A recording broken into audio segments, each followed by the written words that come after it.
Hello, everybody, and welcome to the Arohan podcast by the Ananta Center. I'm your host, Richa, and today we're joined by Ms. Ulka Kelkar, Executive Director for Climate at WRI India. Thank you for joining us, Ulka. In today's conversation, we will be discussing the recently concluded COP29 summit in Baku and unpack some of the key outcomes, the implications for India, and the path forward for global climate action. Let me begin by perhaps, Ulga, asking the most obvious question on the new $300 billion climate finance commitment. How impactful do you think this will be in addressing climate vulnerabilities? Perhaps if you could explain to our viewers what has been India's official reaction to the same, and what are your thoughts on the manner in which this agreement was negotiated and adopted? Thank you so much, Richa, for inviting me to this podcast and giving a chance to actually reflect on the last 2 weeks of the COP. As you know, the COP ran into extra time. It ran into the early hours of the Sunday, in fact. The COP this time had been actually billed as a climate finance COP.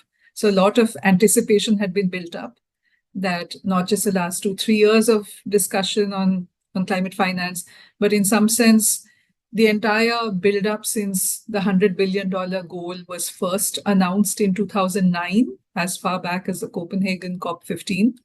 In some sense, it was expected to come to a head to say that what should be the next big target for climate finance. So it should clearly be bigger than $100 billion per year, which, in fact, if you recall, even that target, the deadline for which was 2020, took at least till 2023 to meet that target. And that also by looking at finance sources that everybody didn't agree whether they should be counted or not. So there was already this lingering sense of resentment for the last many, many years that the developed countries have not lived up to the fundamental basis of the Paris Agreement or of the UNFCCC, that they should take the lead and provide the financial resources for developing countries to reduce greenhouse gas emissions by shifting their fuels, technologies, economic systems, and so on. In the run-up to COP, one of the most important reports was this independent high-level expert group on climate finance. And that actually gave numbers, some sort of estimate of $1.3 trillion per year is what's needed. They looked at all of the needs expressed by different countries. They looked at all the ways in which some sources of finance could be reformed. International financial institutions or multilateral development banks could loosen their purse strings in a way to provide more money, or they could find a way to, in fact, reduce the risk perception that increases the cost of capital at which developing countries can access private finance. And it also looked at some new sources of climate finance, like carbon taxes, or taxes on aviation or shipping. So there's been actually a lot of creativity, a lot of innovative thinking going on for the last few years. But when the COP started, the draft text actually just mentioned the number X in brackets and $1 trillion. So that's a good start. It at least says trillion and not billion. But substantive negotiations didn't really result in a revised draft until very late into the COP, probably just 2 or 3 days before the end. And then the number that was proposed was $250 billion per year by 2035, so not even 2030, and not even from public finance or developed countries specifically, but from all sources, including voluntary contributions by developing countries. So clearly, the reaction at that time, not just from activists, but even from many government officials, was, is this a joke? Is this really what you're talking about? So it was definitely a kind of a moment where a lot of people expressed themselves. And it wasn't just, I think, haggling over the number, bazaar style, that, okay, this is your number. It wasn't that. It was actually an expression of disbelief that after so many decades of discussing this, is this the best we can do? A lot of the expression from the developed country side was the geopolitics, the election of Donald Trump, the change in the German government. All of these, of course, given the fact that there's been recession, pandemic, ongoing wars, all of that, they were trying to say, look, this is the best we can do. it's a good idea to have a deal this time rather than to try to risk it for next year's COP. And the developing countries and a lot of the activist organizations, many of them said a bad deal is not worth it. No deal is better than a bad deal. So that was really the very tense last 2 days of negotiations. At the very last minute, the $250 billion was upped to $300 billion. There was some remarks by the small island states that, in fact, they didn't get a chance to even look at this draft. And so they temporarily walked out of the negotiations, saying we need time to look at this. It wasn't a walkout in that sense. They weren't abandoning the negotiations, but they didn't feel the process had been kind of giving them a sense of inclusion. And then the final plenary that happened late night, I think it was our Saturday night, was that they adopted certain procedural documents over which there was less discussion, and then suspended the plenary, saying we'll come back. And then it came back, I think, in the early hours of our Sunday morning. And I remember watching on TV, and usually the president says, they read out the decision and they say, hearing no objections, it is so decided. And then they, sort of hit the hammer on the gavel. But this time they did it very fast. There wasn't even really time to raise an objection. And that's why we heard from Ms. Chandni Raina as the representative of the Indian government, saying that we had actually asked for time to intervene, to make a statement before the decision was adopted, but we didn't get a chance.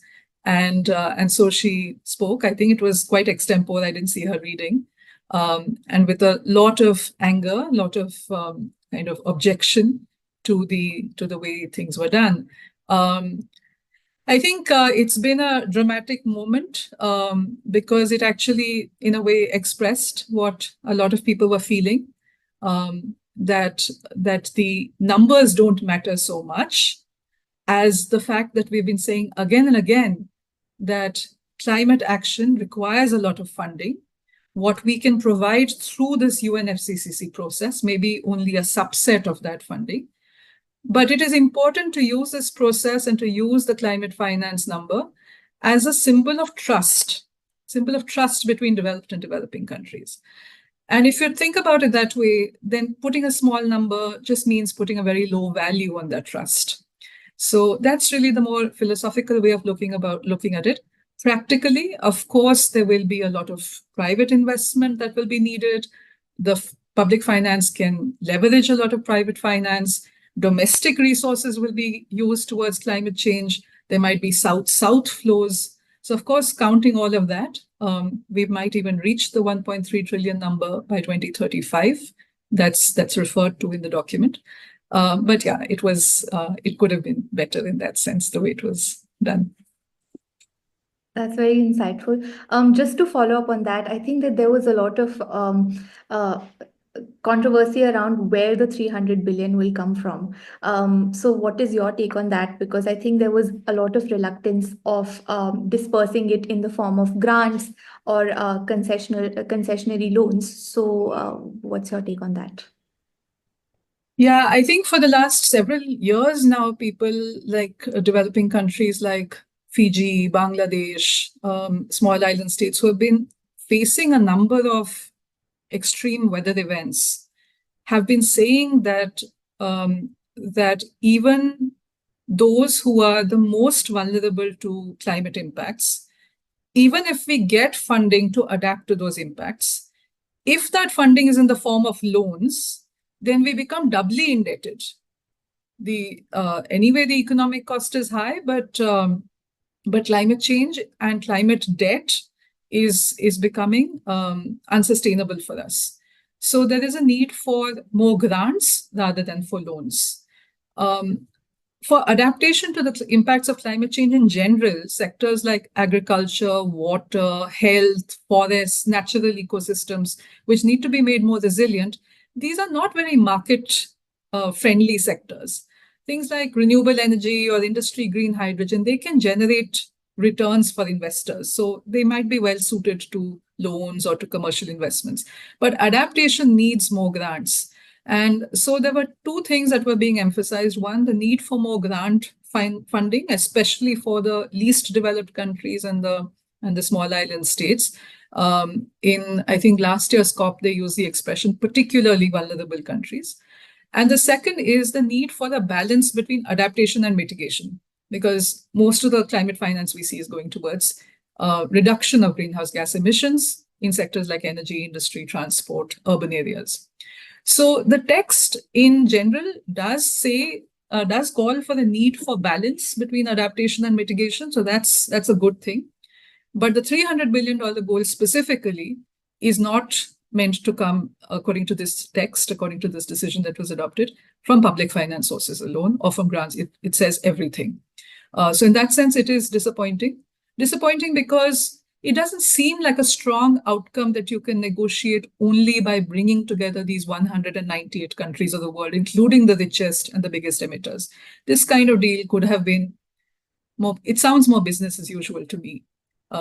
It sort of seems as if at COP, once a year, after years of negotiation, there could have been a stronger outcome. But of course, it comes back to the same thing, comes back to being practical, being realistic, recognizing the current geopolitical and kind of investment climate. Agreed. Apart from, of course, this agreement, there was another major development, which was the agreement on global carbon markets. So I have a two-part question. First would be perhaps, how do you see this shaping the level of trust in international climate efforts and investment in global climate markets? And second, if you could please add, how do you see this shaping India's domestic market to align with the new framework? Right. So again, carbon markets is something in which negotiations have been going on for the last 9 years, I think since 2013. And they're highly technical because, as you can imagine, people are very concerned that carbon markets should not be misused. So there should be environmental safeguards. There should be human rights safeguards. We should make sure that double counting doesn't happen. We should make sure that business as usual projects don't get rewarded. We should make sure that the money from the carbon credits actually flows to communities who need it. And who are involved in the action of, that is generating credits.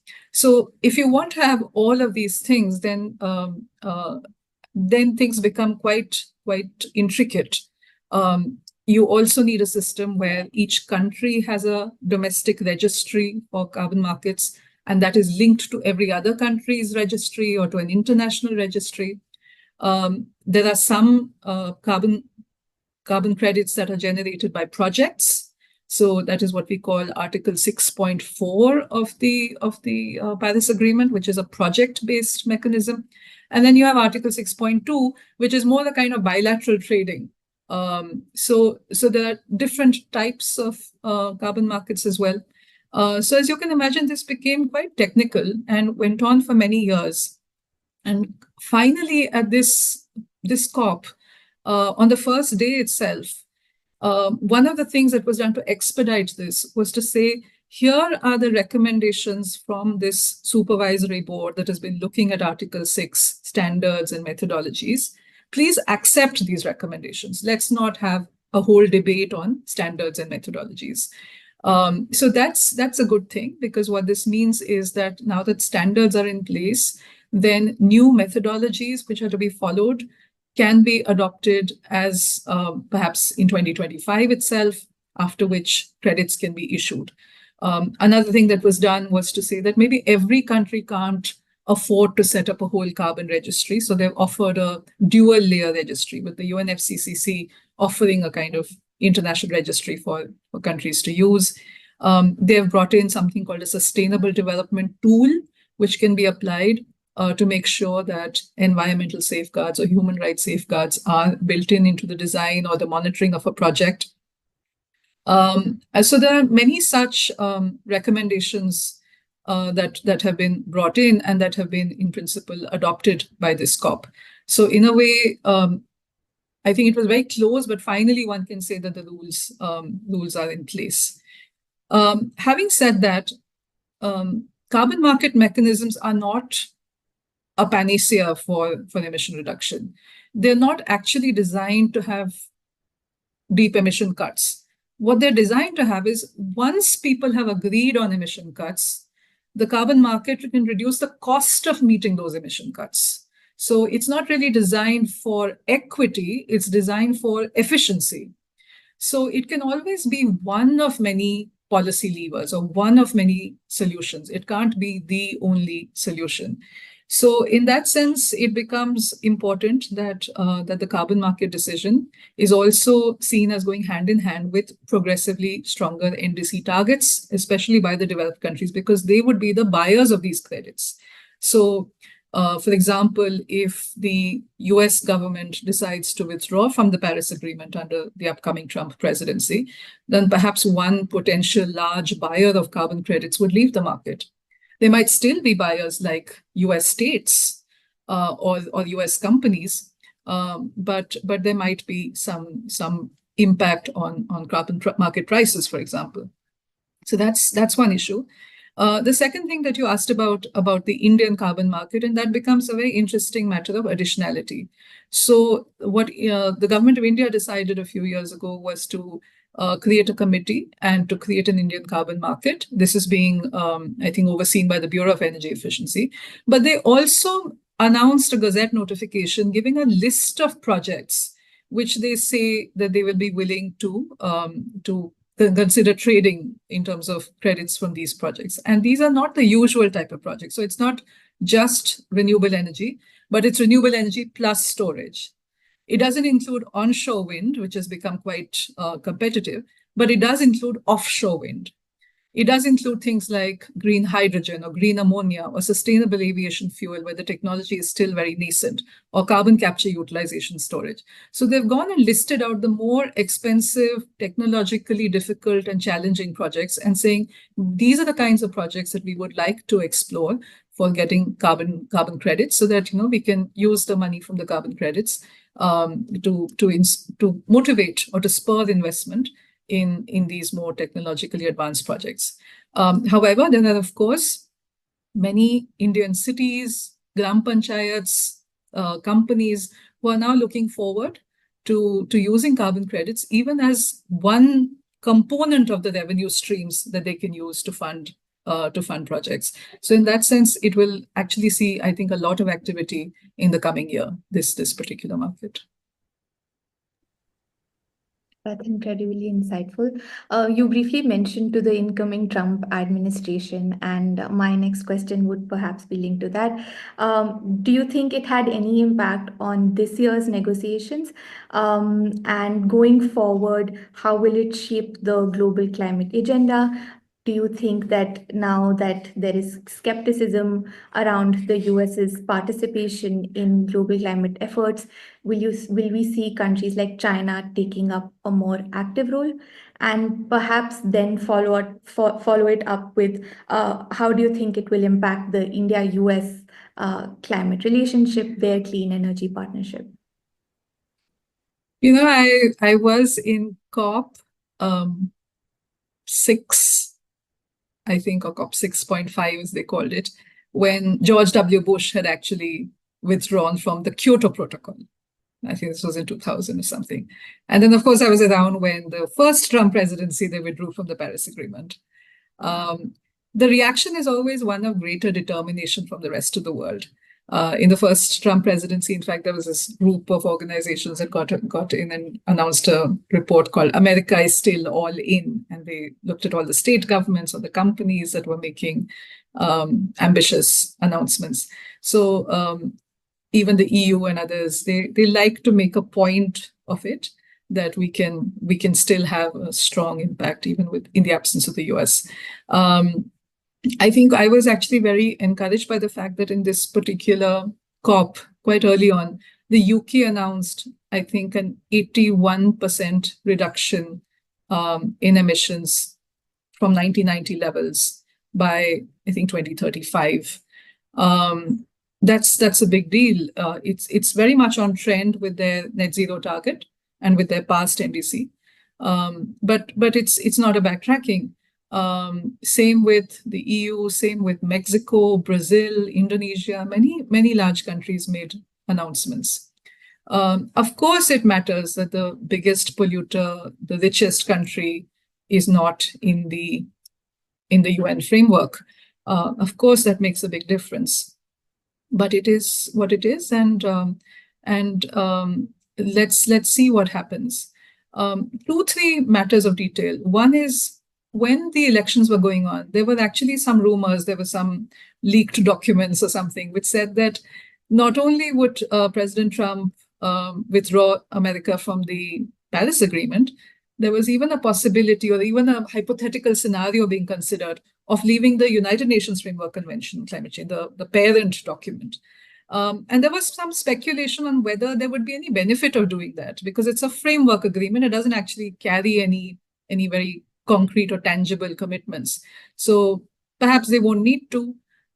If they do, however, the process of returning to this framework becomes more complicated.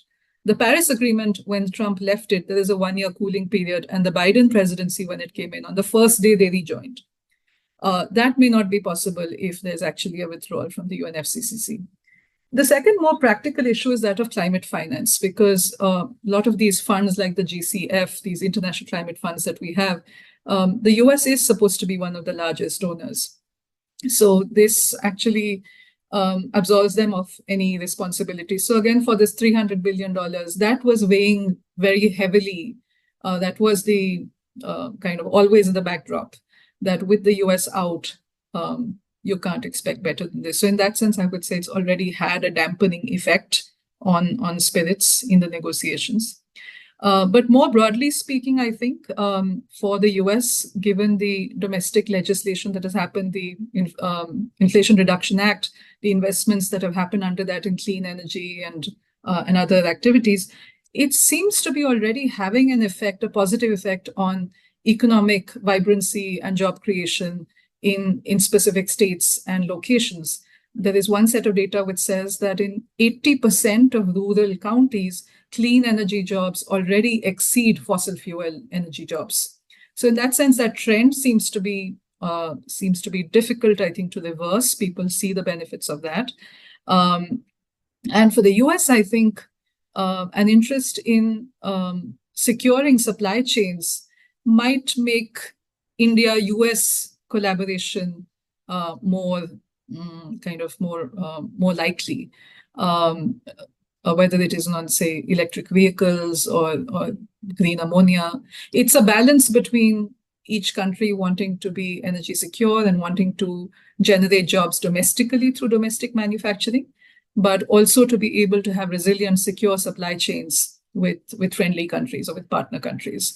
So let's see. It'll be an exciting year to look ahead to. Okay, so my final question for this podcast would be that looking ahead to COP30, what do you think are the most pressing priorities for the global community? What work is lined up for all climate activists, for people involved in global climate efforts in the next 1 year? And I ask this especially in the context where we saw that at this COP, there was a lot of vocal criticism, something that we've, I think, rarely seen from the developing world, from activists, and especially with a new administration coming in the US. So within this context, what do you think we have to do towards COP30 now? Yeah, it's going to be quite an interesting time. So President Trump will have his inauguration in February of 2025. I think the German federal elections are also scheduled around that same time. Then June is when we have the intersessional or half-yearly meeting of the UNFCCC in Bonn. And then sort of looking forward to November is the Brazil COP30. So Brazil is doing this in an Amazon rainforest city called Belém. And they've said that they want the focus to be as much on biodiversity as on climate. Of course, there's a separate convention for the biodiversity and a separate one for the climate, but they want to kind of this is their reality, right? It's both problems to be addressed as one, and they've basically talked about that a lot. They've also talked about the need for adaptation. So it's quite different from the last 2 or 3 COPs, which have been hosted by a fossil fuel dependent economy. So whether it was Azerbaijan or before that was the UAE, this time it's being hosted by a natural resource rich country that is vulnerable to climate impacts. And so they're saying that they will elevate those issues more. They've also very interestingly spoken about the critical mineral supply chains and having some agreement on tracing the the origin of those, and and kind of human rights and all of that in that. So that's pretty interesting to have all of these issues brought up. I think another thing that is going to happen is that many of the aspects that didn't get quite fully finalized at this particular COP will actually have to be finalized at the Belém COP. So one of them was the last year's pending work, the UAE consensus, which happened after the kind of global stock take. And so there was some very important language there about transitioning away from fossil fuels. So if the UAE consensus was a declaration, what's the implementation plan for that? That was not quite finalized at this COP. So that will be a big agenda at the next COP. And the most important thing, well, I should say one of the most important things from a climate perspective is that February 2025 is also the deadline for all countries to submit their next round of climate targets, the NDCs as they're called, nationally determined contributions. India is yet to do it. So if you have all of these new targets coming in by February 2025 or just before or after, then the Belém COP will actually be able to take stock of this and see, are we really still on target? What more needs to happen, given that the funding amount is now known? What are the other ways in which we can make sure that this process continues and this transition continues? So it's going to be pretty exciting, important. It's important not to lose hope. At this particular COP, honestly, on a personal note, I felt there was a point when I felt this is not worth it. So yeah, let's see. Maybe next year being hosted by Brazil will be more interesting and more exciting. Well, here's to hope. And thank you very much for an extremely thought-provoking discussion. And to our listeners, thank you for joining us on the Arohan podcast. Stay tuned for more in-depth discussions on critical global issues. Thank you. Thank you.